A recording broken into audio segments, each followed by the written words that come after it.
Oi, gente! Voltamos aqui com o nosso Talk to F e hoje com uma convidada super especial. Hoje quem vai estar conosco é a Josi. A Josi, ela é uma terapeuta sistêmica familiar. Então, eu queria convidar a Josi para ela se apresentar. Então, meu nome é Josiane Ferreira, eu trabalho há 25 anos com terapias sistêmicas familiares, tanto no âmbito pessoal, familiar e de negócios de família, empresas, e busco sempre fazer transformações que as pessoas desejam na vida delas. Ah, legal!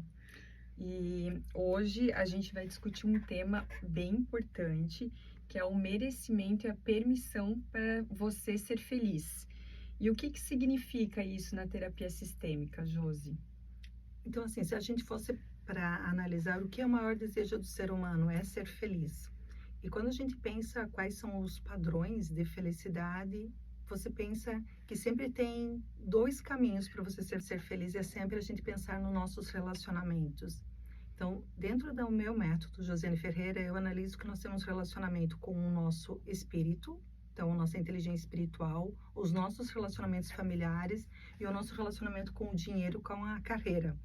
Então, se você não está bem em algum desses níveis, você não vai estar feliz. Então, como fosse três níveis, né? O teu espiritual, o teu familiar e o teu movimento na vida em relação ao dinheiro, à carreira.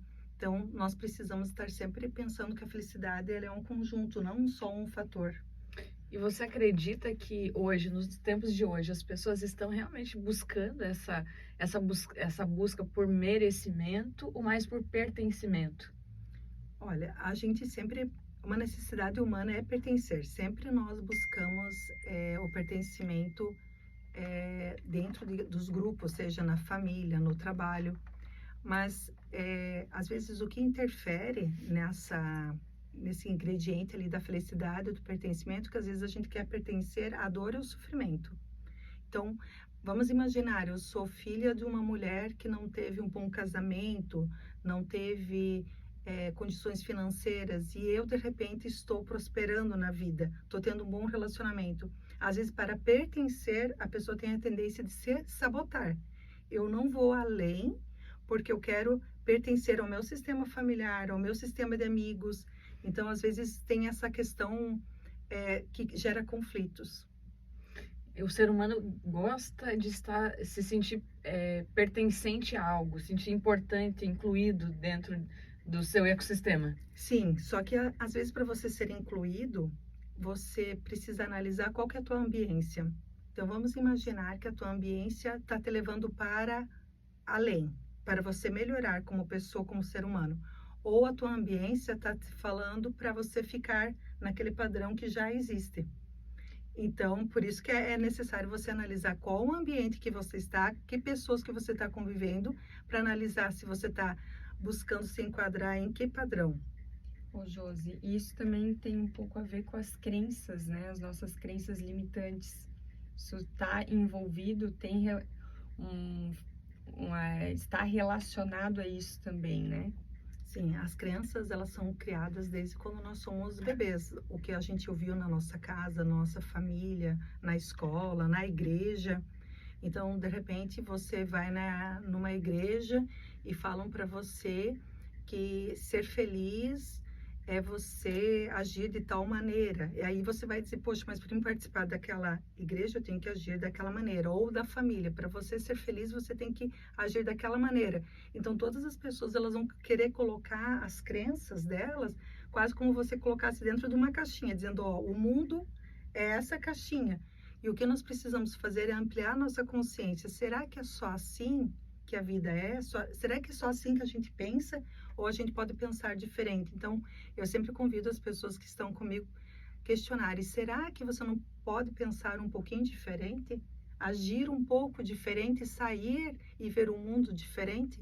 Aí você começa a ampliar suas condições de ter uma nova ambiência, seja do auto-amor, auto-valor, autorrespeito, porque às vezes as pessoas que você convive não têm.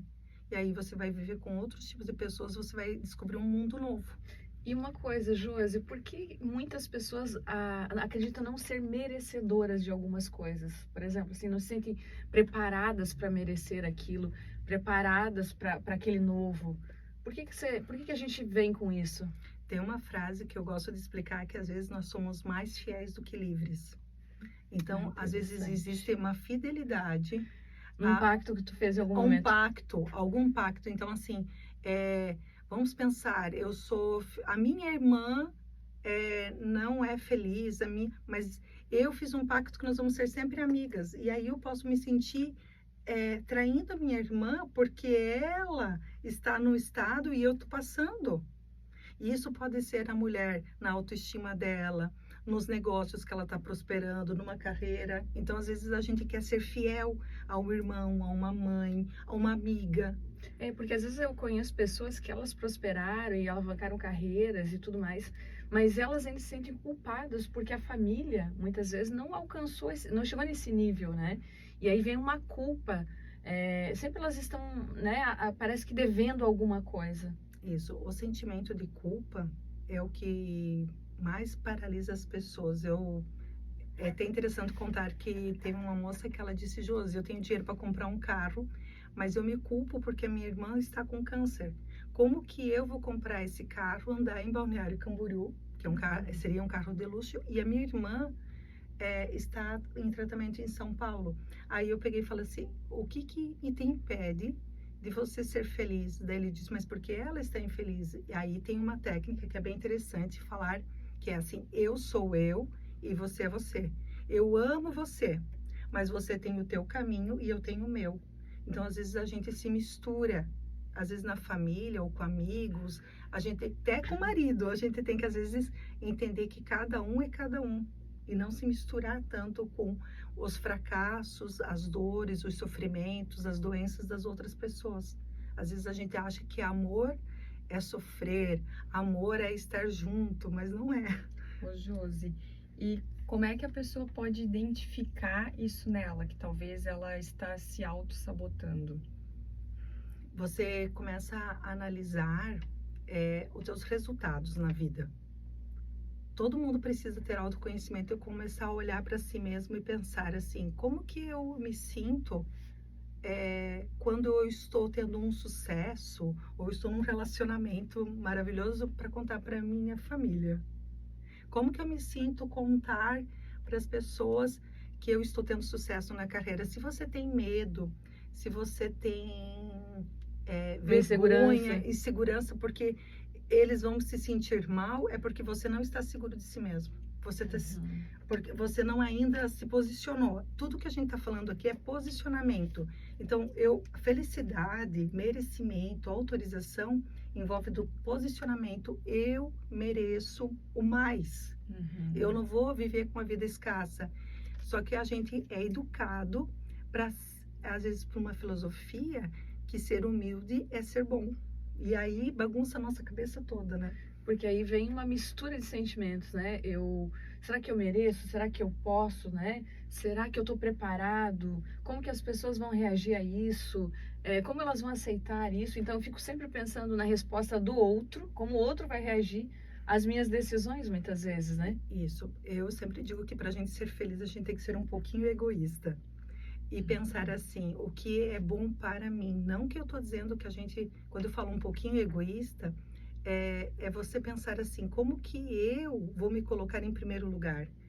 Nós somos, às vezes, educados, principalmente mulheres, a sempre pensar nos outros, nos filhos, e no trabalho, sempre pensar no outro e não em si. Então, nós temos que pensar primeiro: o que eu quero realmente da minha vida, o que faz sentido, e aí eu vou servir aos outros. Mas se eu não me servir primeiro, eu me torno uma pessoa escassa, porque eu tô na escassez.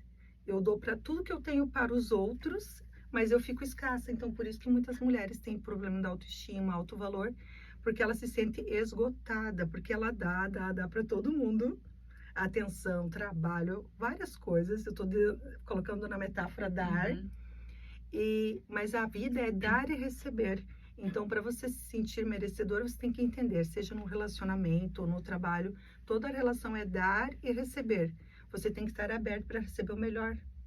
E também se permitir receber, porque muitas pessoas nem se permitem receber nada, né? Tem muita gente assim, né, Josi? Isso, é interessante que isso mostra, às vezes, tem relacionamento amoroso, que algumas pessoas chegam lá no consultório e dizem assim, Josi, eu tô me sentindo mal, porque a pessoa tá me tratando bem, me dando presentes, me dando oportunidades, ou até uma promoção no trabalho, as pessoas vão na terapia porque elas começam a se sentir mal. Isso envolve alto valor, que é diferente da autoestima. Alto valor é qual é o meu valor perante a vida. O que eu plantei que eu estou colhendo? Às vezes as pessoas elas pensam assim, nossa, isso veio por acaso, coisas boas vieram para mim por acaso. Não, tem leis espirituais, tem leis sistêmicas que mostram que sempre é uma colheita. Então as pessoas têm que ter consciência que se elas estão colhendo coisas boas na vida delas, é por merecimento. Elas plantaram e agora elas estão colhendo. Elas têm que estar abertas a A receber isso. receber. A receber. E eu acho interessante isso, porque isso já aconteceu comigo. Eu já fiz um processo sistêmico, né? E justamente a gente traz muita coisa da nossa família, da nossa infância, que vai reverberando nas nossas decisões, na vida, né? Nas escolhas. E quando você se conhece, você percebe assim, como você sabe, você aprende a lidar com isso, você organiza esse sistema, você consegue aprender a receber e se doar da maneira correta, né? Isso, porque tem que ter equilíbrio do dar e receber. E a gente vem de muitas gerações de mulheres, quando a gente fala homens também, mas assim, mulheres na cultura do feminino tem muito disso, que é sempre a mulher que o amor é doador, que o amor é silencioso, é aquela mulher que a pessoa que nunca fala, nunca tem opinião. Então, às vezes você acha que porque você recebe alguma crítica, alguém fala alguma coisa, que você não é boa em tudo. Não, todos nós, alguma coisa a gente não é bom. Alguma coisa a gente é deficiente. Só que não é porque você tem uma deficiência, que todo mundo é imperfeito, que você não merece o melhor da vida. Então, às vezes, tira o foco do problema. Para de olhar para você no teu defeito. Eu não vou ser feliz no amor porque eu estou acima do meu peso. Eu não vou prosperar na minha carreira porque eu não sei algum assunto específico. Não, você pode evoluir todo dia e continuar andando na vida, que a vida é um movimento. É um movimento. E Josi, como que a terapia sistêmica pode ajudar, né, essa pessoa assim, ela se identificou e como que pode estar auxiliando ela nesse novo passo, nessa conscientização? Isso, o que eu acredito que quando a gente está falando aqui, a gente está fazendo um despertar de consciência. Então, o primeiro passo numa terapia é você despertar a tua consciência para a tua questão. Você, primeira coisa, é reconhecer se isso é um problema, porque nós temos uma tendência de querer esconder os nossos problemas. Mostrar sempre que a gente é forte, que a gente é bem resolvido, que tá tudo bem, que é mentira. Então, eu sempre falo que a primeira etapa é você, assim, descobrir que mentirinhas que você conta para você mesmo. Nós somos, às vezes, especialistas de contar mentiras para nós mesmos. Porque, assim, a gente tem uma falsa impressão que tá tudo bem. Então, aquela coisa que a gente fala que é empurrar com a barriga. Então, o primeiro passo... A gente não quer mexer naquilo, né? Para não se incomodar. Não quero me incomodar, mas aí que é o problema. Porque tem uma história que eu sempre conto de uma professora na Alemanha que ela falou que, imagine que tem uma casa e nessa casa as pessoas não dormem, tem lobos no porão. E até que uma pessoa nessa família questiona assim, poxa, mas por que a gente às vezes não dorme e ninguém solta esses lobos que estão no porão? Aí, não, mas sempre foi assim e vai ser assim. Aí até que um dia as pessoas saem da casa e essa menina vai lá e abre o porão e os lobos vão para a floresta. E aí todos dormiram. A moral da história, né? Uma historinha alemã. Quantos lobos tem no teu porão, não deixando você dormindo, te deixando triste, não próspero, não feliz, e você não quer abrir a porta para os lobos irem embora. Você fica tão simples, né? Isso. Seria super simples. Super simples. E aí você fica nessa metáfora dos lobos. Todos nós temos os nossos. Às vezes é um problema financeiro, amoroso. todo mundo tem alguma coisa que tem uma história familiar para ser liberta. E quando a gente libera essas coisas, elas voltam uma calmaria, novamente as coisas Você ficam dorme em paz. tranquilo. Dorme tranquilo. Nós estamos aí com pessoas que não dormem à noite, tomando remédio, calmante, tranquilizante. Se elas liberassem os barulhos internos que estão ali na mente delas, elas seriam muito mais felizes. É aquela coisa, né, Josi? Para você ter a mudança na sua vida, você tem que tomar o primeiro passo. Você precisa mudar. É a coragem, como eu estou falando nessa metáfora, a pessoa que teve a coragem, que abriu a porta e soltou os lobos. Então, às vezes, falta coragem. A gente não tem coragem de enfrentar os nossos problemas. E a gente administra. Eu acredito que terapia, né, ela é vida, né? Eu acho que a terapia é vida. Deixa a gente, meu Deus do céu, quanto problema que a gente enfrenta, quem enfrentar sozinho não consegue, não sabe racionalizar aquilo ali ou dimensionar aquilo. E com a ajuda de um profissional, a vida fica, um profissional assim, a vida fica mais leve, né? Sim, eu conheci uma mulher, agora recentemente, ela é de Camboriú, ela tem 80 anos e ela fez terapia. E ela falou assim, Josi, como a minha vida poderia ter sido melhor se eu tivesse feito terapia com 30 anos. Olha só. E aí eu fico pensando, né, o que a gente, por essas questões que a gente vai adiando, a vida vai passando. Às vezes você tá num casamento com problemas, você tá com problemas com filhos, você tá com problema no trabalho e você vai só administrando aquilo e logo vai tomando remédio para poder administrar. Aí você desenvolve uma doença, logo você tá infeliz e a vida passou.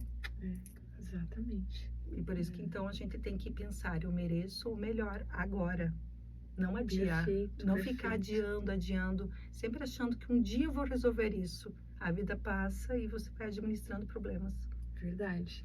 E pra gente finalizar, eu queria que você deixasse um recado assim pra gente, né? Assim, para quem tá nos ouvindo, o que você acha relevante disso tudo que a gente falou, né? O que você poderia nos dizer de conselho hoje? Isso. Então, o primeiro passo seria vocês olharem para si e pensar quais são os lobos que estão uivando lá na tua cabeça, né? E esse, que eu digo, esse barulho interno que não te deixa em paz. Anota no papel, começa a ouvir o que te dói e confia que alguém possa te ajudar, porque às vezes a gente não consegue sozinho. Olha, fica a dica então, né? Para todos nós. Meu Josi, que maravilha você ter aceitado esse nosso convite aqui. Nós estamos muito felizes e como é bom nós termos essa consciência para ter um bem-estar emocional, mental. Então, maravilhoso. Obrigada por ter aceitado. Gente, então é isso. Hoje nós finalizamos o nosso talk com esse conhecimento maravilhoso e com esse novo despertar da nossa consciência. Espero que ele nos ajude, nos ajudou muito e com certeza vai ajudar vocês. Um beijo e até a próxima. Um beijo. Ok, tchau.